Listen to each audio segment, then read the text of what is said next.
আমের মরশুম তো শেষ হতেই চললো। যারা ছেলে মেয়েদের তথা বাচ্চাদের এখনও ম্যাঙ্গো চিকেন খাওয়াননি, আর দেরি না করে আজই বানিয়ে ফেলুন ম্যাঙ্গো চিকেন। সপরিবারে উপভোগ করুন এর স্বাদ এবং গন্ধ। কষা বা ঝোল খেতে খেতে তো একটা একঘেয়েমি আসবেই। প্রতি রবিবারে কি একই ধরনের পদ ভালো লাগে না। গ্রীষ্মে কাঁচা আমের ম্যাঙ্গো চিকেন অনেকে প্রেফার করেন। ওই সময় ভালো লাগে কেন, খাট্টা মিঠা স্বাদের ম্যাঙ্গো চিকেন। কিন্তু এই যে পাকা আমের যে একটা স্বাদ, এটা আলাদা। এ সময় ল্যাংড়া, চৌসা, দশেরি, আম্রপালি জাতীয় আম পাওয়া যাচ্ছে। আঁটি এবং খোসা বাদ দিয়ে একবার মিক্সিতে ঘুরিয়ে নিলে কিন্তু তৈরি আমের পাল্প। অনেকেই 2 in 1 পছন্দ করেন।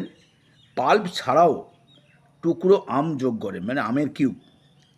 কেউ পাল্প ছাড়াও সরু সরু করে কুচনো ক্যাপসিকাম ব্যবহার করেন আলাদা একটা ফ্লেভার পাওয়ার জন্য। আজকে যেমন প্রিপারেশন আছে চিকেনের ঝোল বা কষা, সেভাবেই বানানো হোক। বাড়তি কোনো ঝামেলার প্রয়োজন নেই। তবে হ্যাঁ, শুরুতে নুন মাখিয়ে 15 মিনিট রেখে দিলে ওর গন্ধটা অনেকটা কেটে যায়। জল ঝরিয়ে দই মাখিয়ে অন্তত আধ ঘন্টা ম্যারিনেট করে রাখতে হবে। তারপর যথারীতি গরম মশলা ফোড়ন দিয়ে পেঁয়াজ সোনালি করে ভেজে রসুন, আদা, জিরে, ধনে, হলুদ, লঙ্কা, গরম মশলা গুঁড়ো ইত্যাদি দিয়ে একবারে নিজের মতো করে বানাও। কষানো কমপ্লিট হলে পাল্প ও নুন দিয়ে ঢেকে, নাড়াচাড়া করে ঢেকে ধিমে আঁচে রান্না করো। ওতেই রান্না হয়ে যাবে, আলাদা করে কোনো জলের প্রয়োজন নেই। মাঝে দুবার নেড়ে দিলেই যথেষ্ট।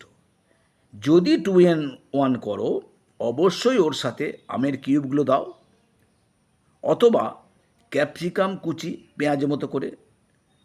নামিয়ে ধনেপাতা দিলে অতি উত্তম। আজ তোমার প্রশংসা করবেই তোমার পরিবার, দ্যাটস গ্যারান্টি।